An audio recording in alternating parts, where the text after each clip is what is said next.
Hello, everyone. I don't know why I'm laughing, but this is Oluwanifemi, and welcome to the Techpoint Africa Podcast, where you get the latest and the juiciest tech news in Africa. This is not the face you're expecting to see here, but something happened. And that thing is not me overthrowing Emmanuel. Emmanuel had to be out of the office today, so I'm filling him in for him. Yeah, okay. And with me here today is Bolu and Chimgozirin, the huge star boy. And it feels weird being on this side. Well, let's do this. Today we have a number of things to discuss in Nigeria, outside Nigeria, in Africa, and outside Africa. And we are hoping that you will get all you need to know from the Africa tech scene from us today. So with that, we'll go right into what we have today. And the first one we will be talking about is money. Money, fintech. Fintech is always in our faces. And there is a report telling Nigerians how much was made from transfer levies in 2022, yeah? Chimgozirin, fill us in on that. Okay. So the FRS, that's the Federal Inland Revenue Service, has announced that they made 10.1 trillion naira from taxes throughout 2022. And of the 10.1 trillion naira electronic transfer levy, that it's good for the amount of money you pay every time you receive a deposit or you receive money above 10,000 naira. So that's about 15 naira, although you could get higher than that depending on how much you receive. So from all those transfers, they made about 125 billion naira from all those transfers, and it's about a 10% increase from what they did last year. So sorry, not last year, in 2021, yes. So obviously the FRS or the government is making a lot of money from the amount of money we pay during transfers. So that's good news, yeah? Yeah, for the Nigerian government it is. Is that good Nigerian news for people? Nigerians? I guess it's good news for them. So it's for one, it's evidence that more people are doing online transactions, or even if more people are not doing more transactions, it could also be that we are having more transactions or more expensive transactions being done. But to put it in context, 4 million plus people got their BVNs last year, and that shows at least 4 million extra people, because you cannot get the new BVN if you already had one before. So that means 4 million extra people open bank accounts. Yeah, and possibly are using the Sede USSD, POS, or are using electronic internet banking or mobile banking. That's cool. And there was an increase in VAT, right? I think 7.5%, right? So it seems it's not going to deter people from using electronic transfer or any form of online transfers. Yes. So the way I see increments like that is, how much is it, and how much of an inconvenience is it compared to maybe going to the bank and standing in a queue? It's really not a lot. And like, how many Nigerians even get to do transactions like heavy? So if you're doing 10,000 naira, is like 15 naira. That's the charges you pay, or that the person receiving pays. So, well, except you're a businessman and you are making really high transactions, what you're paying is not a lot. Yeah. So yeah. Do you think agency banking contributed to this in any way? Possibly. So I typically use agency banking for withdrawals. I don't know if people are using it for deposits or transfers. I know people do it. Maybe people who do not really have bank accounts or something like that, they probably do. But it's very possible. Tim Abt recorded a huge increase in the amount that they processed just last year.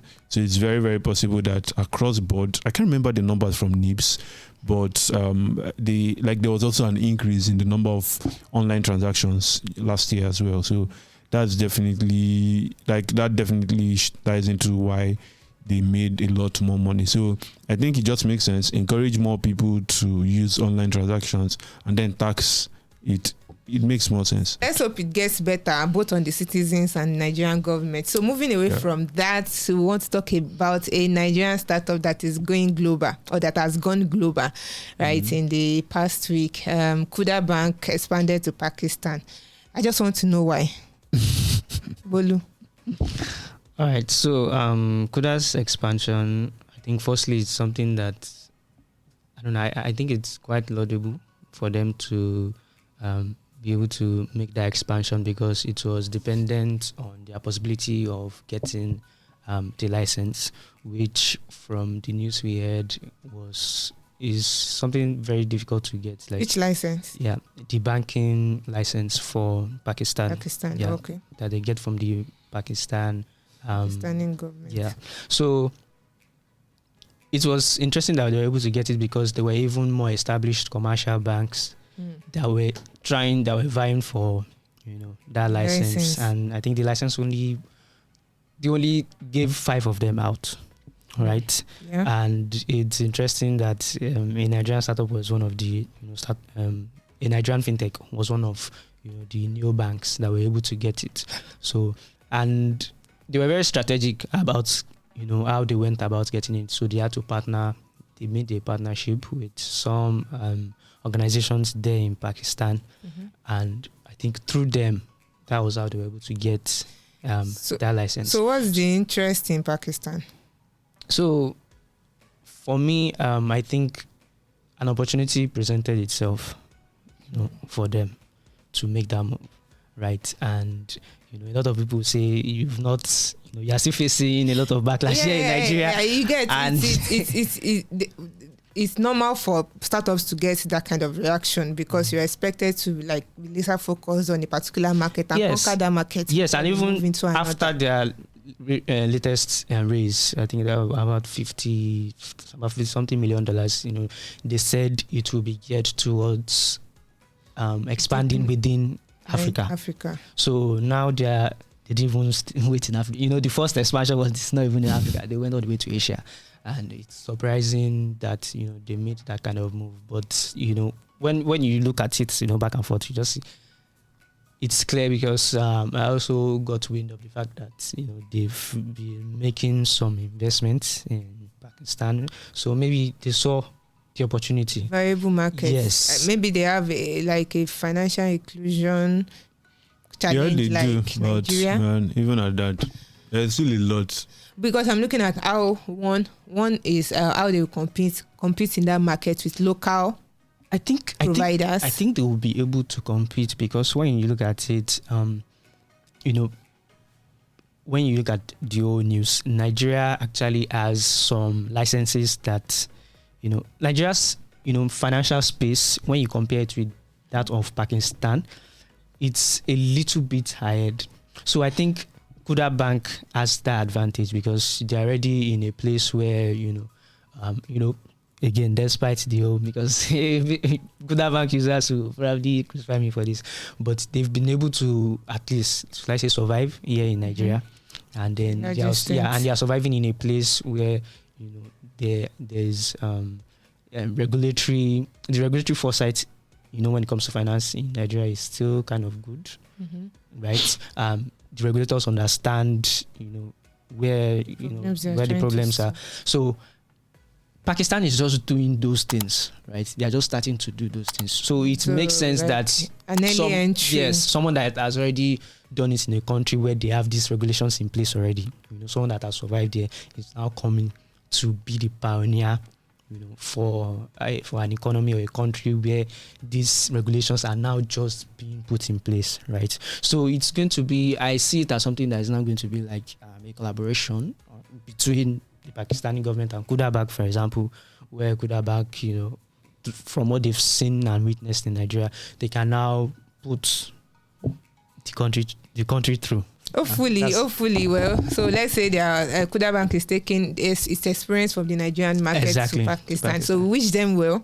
We wish them all the best. We wish them well, but then we also have to consider the fact that while they've managed to survive in Nigeria, it's not as if they've done it in flying colors. I mean, just judging by Kuda Bank making a Twitter post, right? And then you look at the comments, they are always under fire. So how do they want to manage making Nigerian customers happy, and then making, hopefully if they get, hopefully are able to start operations in Pakistan, would they be able to make those ones happy too, or they'll start chopping courses from, on two fronts? So, I wish them all the best. We wish them well, and there are always internal reasons for making huge steps like this. Yeah, a lot of thoughts have to go into it, and of course, a lot of spending we have to go into it, because you have to hire a team and all that. So we wish Kuda the best. From there, we move on to South Africa. Yeah. There's a new development that expects all crypto ads to have a caveat that says what? Okay, so the Advertising Regulatory Board in South Africa now wants crypto ads to show that they want the crypto ads to tell people, the people you are targeting with those crypto ads, tell them that it is possible for you to lose money if you go into crypto. And basically, it should be. Yes, because it's true, right? So, in a nutshell, this board is saying, if you're advertising anything crypto, make it clear what exactly crypto is, make it clear what the risk involved is, make it clear what the consequences is going to be. So, it's more detailed than that, but in a nutshell, that is what they're trying to say. So they are saying things like, if you're going to have a like an influencer or an ambassador promotes those things, you cannot have those people say things like, things from their own experience. Whatever they will be saying has to be factual, right? So because we've seen situations, and it's important for them to do that, because recently we saw in the US where Kim Kardashian made an Instagram post where she was like, "Oh, this coin, this that, is making money," something like that. And then people saw it because she's influential. She has a lot of following. People saw it and they also invested in it, and now they are crying. And then the US government had to say, "Okay, if you are doing anything like that, let us know. Be factual about it. I was paid to do this." Me saying you should do this does not mean it will go well for you. Yes. So I think it's very important, and it wasn't actually. It's important to note that it was not the advertising board that is pushing this. It's actually a crypto exchange called Luno that is pushing this, and it's good that Luno is doing that. But again, I feel Luno is this company. I think they are kind of playing Binance. Binance has a way of always wanting to make peace with regulators, right? Always drawing them close. Exactly, something like that. So I think yes. But this is what should be every other day for any financial advice you give. No matter how experienced you are, even in the stock market space, you should be able to add the disclaimer. Yes, right? You should. Because some people go into investments with the mind that I'm getting 50x of what I put into back. Which is not. It can happen, it might not happen. Exactly. You get, but the kind of assurance that some influencers give, like use my promo code and blah blah blah, and you put your money and it's gone with the air. So this is what should actually be for any kind of financial advice you are giving to people, because these are people's hard-earned money. Even though they tell you not to put your spare money into investment, people will still put their tomorrow's food money inside investments. You will never learn. but that is what should be. And I'm just looking forward to how African government especially would enforce this and make sure it goes through. Because I remember AFCON was held last year, yeah? Mm-hmm. Yes. AFCON is the football. Yes, African. Okay. I don't follow. And it was funny to see that many crypto platforms were advertising. Was an headline. Yes, headline sponsors. And no African government is supporting, as in have accepted or have embraced crypto, but they allow all these companies to advertise on sideboards, on pitches. It's not the government that's in charge of that. Like the government is not directly. So you know the way our governments are. So CBN is doing their thing, SEC is doing their thing, Ministry of Youth and Sports, Ministry of Sports. Like everybody's doing different things. But it's an African tournament. Yeah, but when I want to apply as a headline sponsor for AFCON, I'm not going to the CBN. I'm going to the Ministry of Sports. So but they should know what is acceptable in that country. What they want is a sponsor. You give them money. They don't care what your CBN is doing. They can't stop them. And when it comes to crypto, African governments and crypto, Nigeria, for example, I define the relationship as love-hate relationship. We'll see them say this today, tomorrow they are saying, maybe it's a good, well, we'll look into it. So it's usually boost. So if you're listening to this, whenever anybody gives you a financial advice, take it with a pinch of salt. Yeah. Right? They're not telling you will get your money back. It's too good to be true. Then it's too good to be true. It's too good to be true. So we move away from that.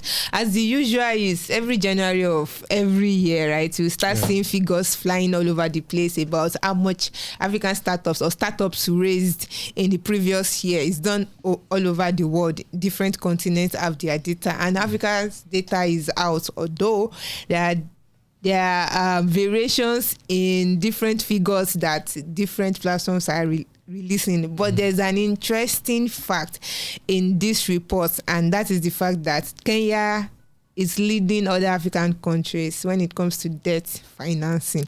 So, Chigozie, this is what you're going to tell us, right? You're going to tell us what we are used to actually is VC funding, right? For African startups, right? But now debt financing is gaining pace, right? So what is debt financing when it comes to investing in African startups? Thank you for that wonderful question. That's a very good question. Lord, stop it! Sounding like traditional media. But so debt financing, just like the name says, is basically getting a loan from a debt provider. That is that simple. So, with interest, you're going to pay back with interest. Yeah. So, if you want to lend your opinion, why would you think people would go more for debt financing than VC funding in Kenya, actually? Yeah, so it's not just Kenya, right? Kenya leads, but Egypt, I think Egypt is second, then Nigeria and South Africa third and fourth. So debt finance, debt, you know the way debt works. If I get 100 million naira loan from you, the tenure might be 2-3 years, and at the end of 3 years I give you your money with your interest and you leave me, right? But if I give you equity in exchange for a share, if I give you equity in exchange for your money in my company, you're with me for life. So if you begin to move mad tomorrow, it's difficult to kick you away. But if it's debt, I can just say, okay, don't worry, let's just manage this guy for the next 3 years. And the truth is, debt financiers do not care about what happens. They just need their money and their interest. It's that simple. They're not invested in your whatever way you run your company. They don't come. But what of a situation where we've seen companies that don't exactly make profit, or try to make profit or make revenue for some time, right?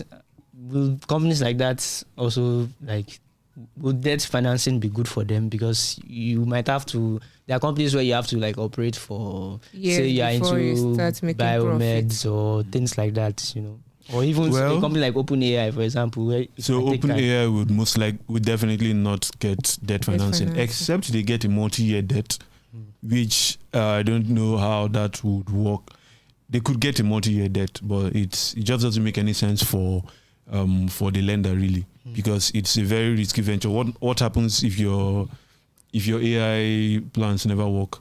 But let's say I'm trying to think of a relief, for example, that builds what they are doing. They build tech that they use to process these palm kernels, and then they use it, process the palm kernels, and then they sell, right? They would need working capital to fund something like that. Yeah. So you can fund them, and then you know that, maybe after a year, they're able to recover their money. So based on this, I can I can get my money back. But if you're a fintech startup that you're a payment processor, right? Why would I give you debt? For what? What do you want to do? So that you can do marketing, right? So I need to be sure. Why are developers, right? So I need to be sure that just the same way banks will ask you, okay, can I see your projections for the next 1 year? I need to be very, very sure that your projections are grounded in reality. Is there a case where in the future where interest in VC funding will like dwindle so much? I don't see that. I don't see that money future. sounds like dash money. No, it's not. So that's the mentality. That's the mentality people have. It's not. So the thing is, you do not. When you take my money, I don't know if you've lent somebody. Like, I don't know if you've paid somebody school fees before, or you've given someone money to do something. You're entitled to their life. You're entitled to, like, must pass. Wait, I gave you 50k, and you said in there 50k. Why are you telling me that the money wasn't enough? That is what you told me you need. You told me in there 50k. I gave you 50k. So why are you telling me the money wasn't enough, right? So I am investing in you. I'm investing in your potential. Usually at the early stages, I'm investing in your potential, right? I'm not dashing you money. That's the truth. I think that's what a lot of founders, or maybe a lot of people who see all the stories in the media, they just think, oh, is that money? Bro, they never made the use the FTC to find you. And I remember before we spent time. Yeah. So we've used a lot of time, and if you need more insight into what these reports are, you can check our website for that. I will drop a link in the description. Thank you for joining us in today's for today's episode, and I would like to inform us of we have 2 new and very new newsletters that are very, very focused. One is focused on the fintech space, and another is focused on the workspace. So there is the workspace. We'll drop a link for both in the description. But the work newsletter is named the Workaholic. You didn't see that coming, yeah? And the other one is FinTech Today. We'll drop a link in the description if you need the latest news and trend on fintech in Africa and in the world as it concerns Africa. If you also want to learn about latest trend in talent acquisition, in employment, in HR, in labor laws, and everything in between, you should also subscribe to the Workaholic. Workaholic. We'll drop a link in the description. Bolu, for the podcast list. Don't worry. For the podcast listeners, where can they get? All right. Yes. For podcast listeners, you can always find us on Google Podcasts, Apple Podcasts, Spotify, Heart Radio, and anywhere else you get your podcasts. Thank you for sticking with us. And we say our bye. Bye.